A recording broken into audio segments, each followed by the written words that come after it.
اب آج کا میرا موضوع ہے شہادت علی رضی اللہ تعالیٰ عنہ۔ اصل میں حضرت علی رضی اللہ تعالیٰ عنہ کی شہادت بھی اسی الفتنۃ الکبریٰ کا تسلسل ہے، وہ جو عبداللہ ابن سبا کا پیدا کردہ عظیم ترین فتنہ تھا، اسی کا ایک نتیجہ حضرت علی کی شہادت بھی ہے، لیکن وہ بات ذرا تفصیل سے سمجھنی ہوگی، اور اس کے لیے میں ممنون احسان ہوں۔ حال ہی میں ایک کتاب چھپی ہے، ڈاکٹر سید رضوان علی ندوی، وہ محقق ہیں تاریخ کے، انہوں نے بڑی تاریخی تحقیق کے بعد جو باتیں بیان کی ہیں وہ میں آپ کے سامنے رکھ رہا ہوں۔ عرب میں جنوب مغرب کی کونے میں جہاں یہ یمن بھی آباد ہے، اس کے اوپر نجران ہے، اسی علاقے میں یمامہ کا علاقہ کہلاتا ہے۔ یہاں ایک قبیلہ آباد تھا، بنو تمیم۔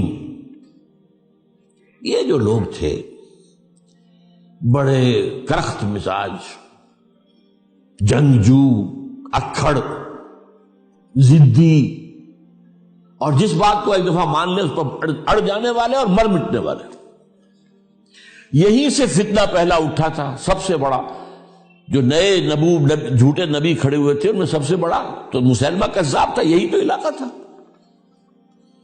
اور اس کے خلاف اس فتنے کی سرکوبی میں کتنے صحابہ، 1200 صحابہ ایک جنگ کے اندر شہید ہوئے، جن میں 500 جو ہیں وہ حفاظ تھے رضی اللہ تعالیٰ عنہ۔ تو یہ لوگ جو یہ تھے بڑے زوردار تھے۔ اس قبیلے کے بارے میں حضرت عمر رضی اللہ تعالیٰ عنہ نے ایک بڑی عجیب حکمت عملی اختیار کی، ان کو وہاں سے اکھاڑ کر اور ایران کی سرحدوں پر آباد کر دیا، اب جہاں پر جہاد ہو رہا تھا، تاکہ ان کے اندر جو یہ جنگجوئی ہے یہ اب اس مقصد کے لیے استعمال ہو، اب وہ دارالاسلام کی توسیع کے مقصد کے لیے استعمال ہو، اور وہ ہوئی۔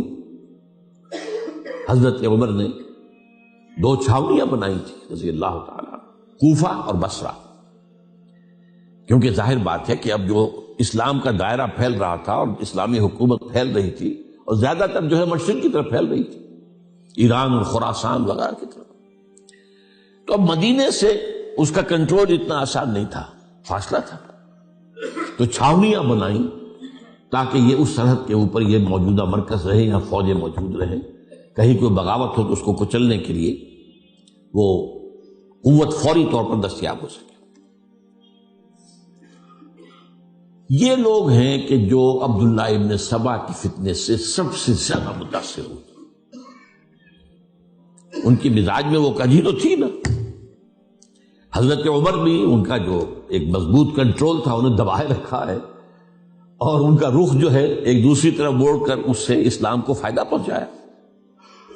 لیکن اس کے بعد جب فتنہ جو آیا یہ عبداللہ ابن سبا، تو سب سے بڑھ کر یہی لوگ اس کے ماننے والے، اور انہی میں سے وہ لوگ تھے جنہوں نے جانیں بھی دے دی ہیں، جنہیں حضرت علی نے زندہ جلایا ہے، اس لیے کہ وہ کہتے تھے کہ علی خدا ہے۔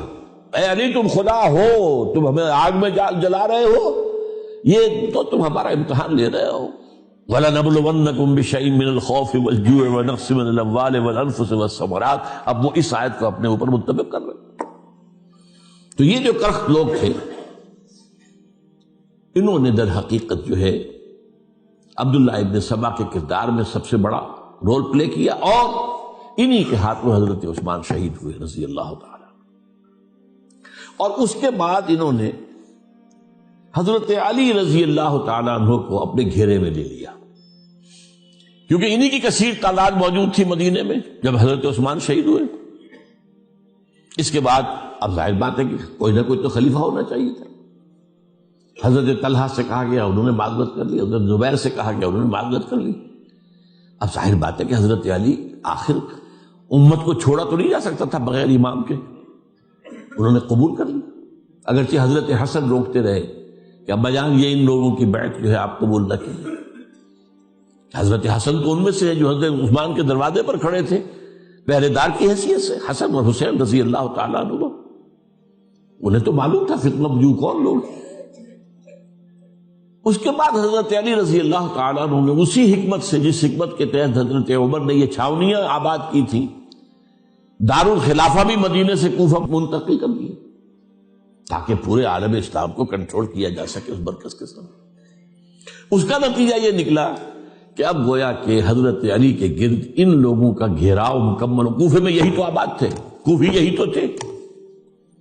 حضرت عمر نے انہیں لا کے یہاں آباد کیا تھا.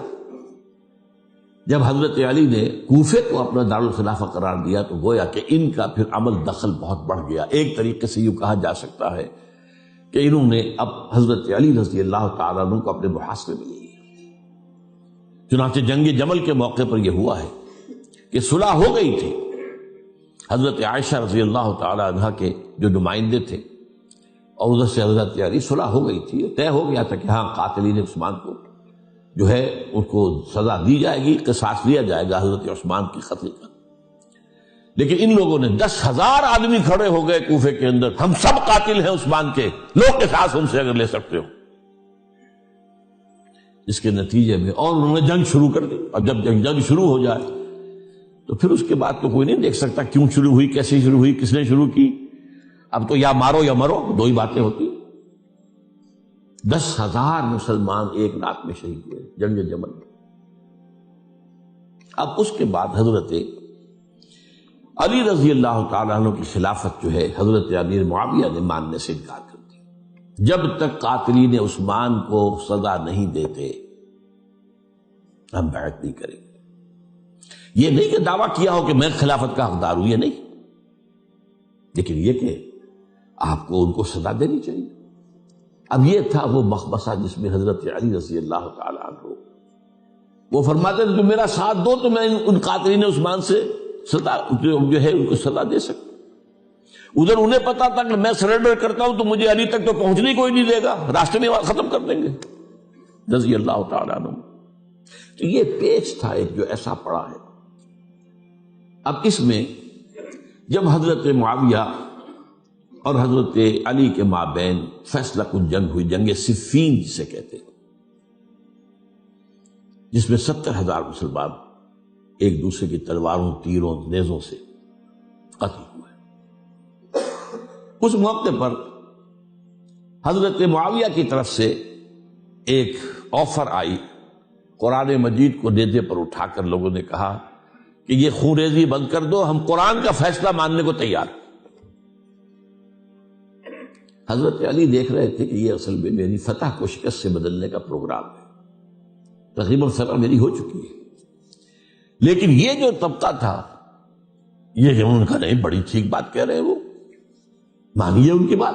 جنگ بند کی انہوں نے ہی یہی لوگ تھے جنہوں نے مجبور کیا حضرت علی کو کہ وہ تحکیم پر رضامند ہو جائے.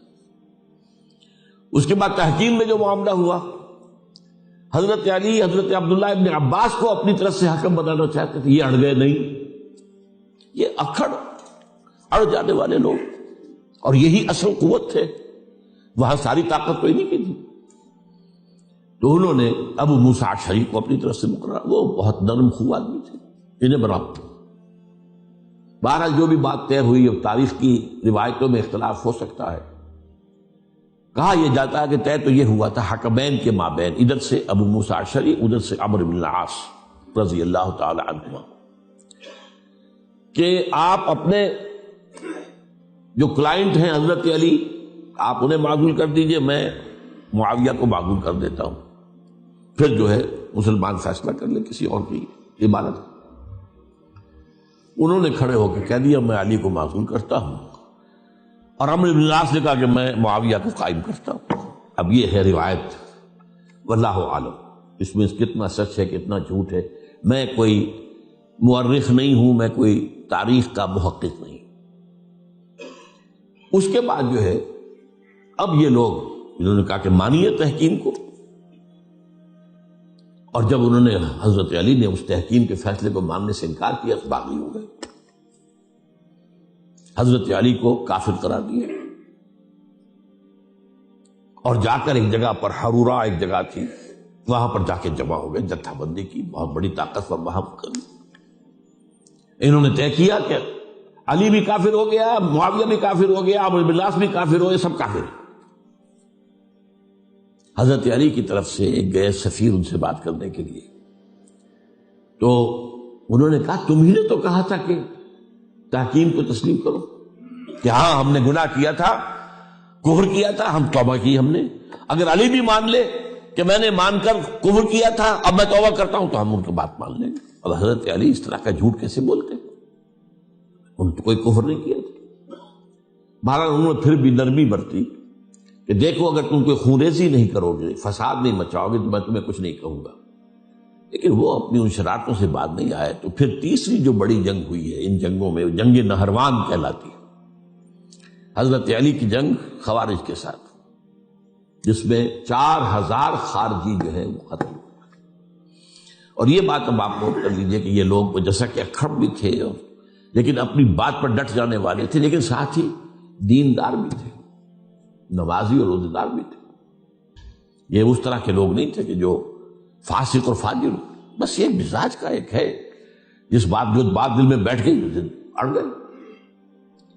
تو یہ اصل میں انہوں نے پھر فیصلہ کیا کہ اور تو ہمارے بس میں اب کچھ نہیں ہے، ان تینوں کو قتل کر دیا جائے، علی کو بھی اور معاویہ کو بھی اور عمرو بن العاص کو بھی.